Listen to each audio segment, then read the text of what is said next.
Hello everyone. This is a Dongfeng BOX review. I was given it for a few days and I made a trip of 500 kilometers out of town to evaluate all the pros and cons of this car. I had a lot of emotions.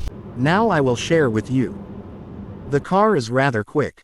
There is 95 horsepower and 160 newtons of torque. The manufacturer promises a range of 430 kilometers, but it is a subjective value, because in the city the recuperation is switched on and the battery charge consumption will be less. And outside the city 430 kilometers turns into 250 to 270. I traveled with my family, 2 adults and 1 child. So the consumption was more because the car had to carry more weight. We had to charge the car 3 times during the trip. There were few charging stations, so we charged the battery from 50%. The first time we charged on a slow charger and it took 3 hours to charge the battery from 50% to 100%. The other 2 times we charged from 57% to 90% on fast charging. The average charging speed was 36 kilowatts per hour and it took 30 to 40 minutes. This is the CCS Type 2 charger, supports fast charging, European version. The car has a standard McPherson suspension. There is an arm and shock absorber at front. The disc brakes are installed at the rear, which is atypical for such small cars. The suspension feels good. It feels like the feel of a small off-roader. Well passes pits, bumps, sleeping policemen. I really like it. I like that kind of comfortable ride, so I'd give the suspension 5 stars. The manufacturer says the car is galvanized. That's important. This car is the maximum configuration, so there are some options that are not present in other versions. What's under the hood? Under the hood here we have cooling fluid. Here we have brake fluid. And here we have washer fluid. In general, for the ordinary person, that's enough knowledge. There's a small 12-volt battery here. The power unit with the inverter is here. It says 6.6 kilowatts. The whole car has been treated with Mavel, which is an anti-corrosion treatment. Here we have a rubber seal. There is no noise insulation, because there is no noise from the engine. Let's see the trunk. The trunk is not big. There is no spare tire. There is only this glue for tires, if there is a puncture. There's a tow bar, a vest and an emergency sign. And sections for little things. You can fold down the rear seat and expand the trunk space. This is how it folds down. There is a step here, but it is quite possible to put something large. By the way, an important moment. There is no windshield washer here to clean all this dust. The spoiler, perhaps, somehow protects from dust, but I would like to have a windshield washer. The rear optics look like this. There are parking lights, emergency lights and fog lights. From the front, the turn signals look like a strip. As for the headlight, the light is excellent. High beam is super. But in dipped beam I would like to make the border of the right side a little further. When I was driving in the woods, we have the danger of wild animals on the road and I would like the right side to be illuminated further. Also the headlights are adjustable from the cabin. You can regulate with the headlight corrector, you can raise them higher or lower. This is what the key looks like. And every closing and opening is accompanied by such pleasant music. The handles slide in. All you have to do is put the key in your pocket. When we leave, the car closes. When we approach, it opens. Let's review the interior of the car. What you can notice is that these are frameless doors. So there's no frame. They fold flat. There's a piece in the rear window.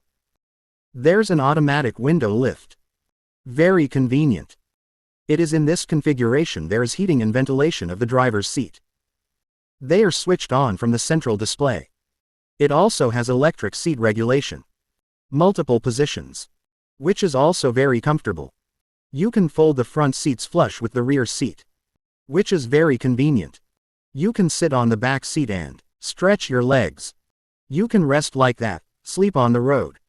You can also fold down the second seat. And there will be such a space for rest. There is an important nuance. On the driver's mat there are special places for its fastening, but in reality there are no fastening places, though the idea is very good. Because it happens that this mat gets under the brake and gas pedals and can affect driving. It would be desirable to fix it. There is a headlight height adjustment and one USB port for connection. There's enough space in the back, even above my head. And for the knees. Isofix mountings for a child seat. The seat belt for the third passenger is built into the backrest itself. There is no backlighting here. There is atmospheric lighting in the doors. A very large illuminated mirror. I shoot a lot of cars and such a large mirror I rarely see. It's a nice frameless mirror. Sliding glove compartment, not big. It is enough for some small things. The armrest here is quite large. Wireless phone charger. The key is conveniently placed here. There are 2 cup holders here. As for the cup holders, they are rather inconvenient. I used to put my coffee in here. I have to put it here like this. It's better to put it here somehow. You can put a lot of stuff in here. There's a 12-volt port here. Here we have USB. This USB connects your phone to the monitor. There's no belt height adjustment. I like the steering wheel. It's got that sporty style. The car is very fast. It's an electric car. It has traction from the very start, not as in a gasoline car, where you first have to rev the engine to the right revs. There are different modes: sport, economy. I didn't notice a big difference. Maybe it starts off a little quicker.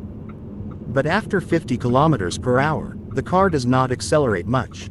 Let's talk about electronic systems and monitors. I like the monitor, but there are not enough physical buttons of conditioner. I had to distract myself on the monitor, looking for settings. This is not safe. Single zone climate control. It's adjustable on both the passenger and driver's side, but it's still single zone climate control. Windshield blower.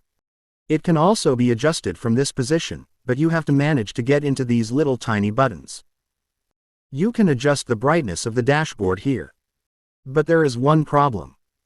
When you're driving in the countryside, when it's dark, this screen is too bright and it blinds the driver. You can turn on the sleep screen. But this screen remains too bright even at minimum settings. You have to cover it with your hand. It's a power off function. We turn it off and the machine shuts down because it doesn't have an on-off button. The machine just starts by pressing the pedal. I pressed the pedal and it started. I pressed it again and the ready light came on. And it's ready to go. I get out of the car and it closes the doors and turns the whole system off. There's a panoramic image. There's a lot of cameras all around. There's a 3-dimensional view. The cameras come on when the car is turning or moving slowly. It makes it easier to park and pass curbs. It's very convenient. There are parking sensors in the back, front, side. There's an auto-parking system. It's quite interesting, but you have to get used to it. Because in the beginning we drive slowly, we turn on the parking system, the system finds a place and then you have to stop, press the button. The car starts to park. Honestly, it's scary at first. Because it goes very sharply into all these maneuvers.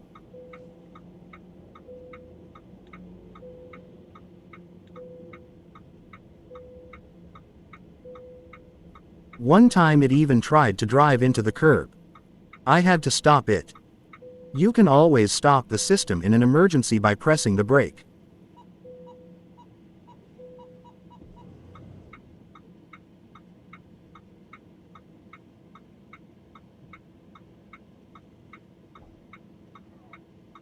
The monitor screensaver has a cute picture on it. You can change some of the elements. There's a cute cat. Every time he greets you with, "Good evening," or something else. You can change all that. There's also a function to display the phone screen. You can take your phone, plug in a USB cord and the monitor will duplicate the phone screen. It is also possible to connect it wirelessly by downloading an application by this QR code, but for some reason it didn't work for me. But the function is very convenient. There is also hands-free, multimedia and other standard functions. We can turn on parking lights, dipped automatic light. We can change the interior lighting, backlighting, brightness can be adjusted, we can choose different colors.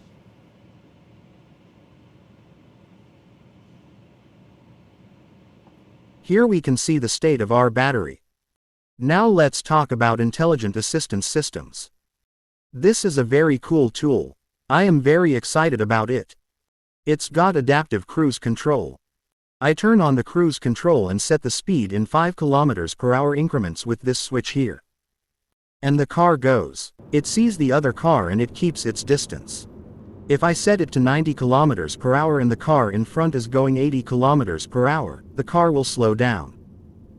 As soon as the car in front moves out of the way, the car accelerates to the set speed.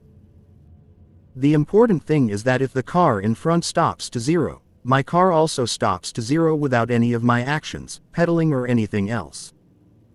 If you are distracted by this on the monitor, the car will automatically compensate for this and will keep you safe.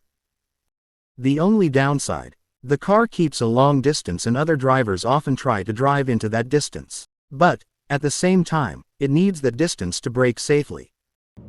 There's a lane keeping function. If you let go of the steering wheel, the car fixes the markings and keeps in the lane. In any realignment, it resists a little bit. This is a convenient function.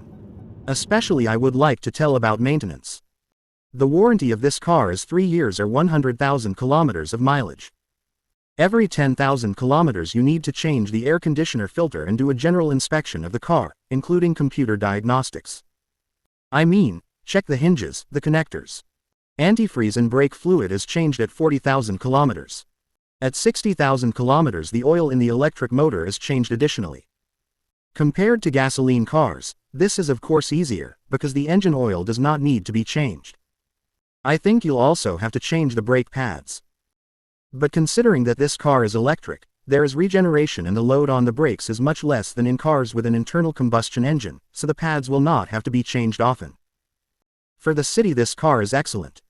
I liked dynamics, speed, convenience.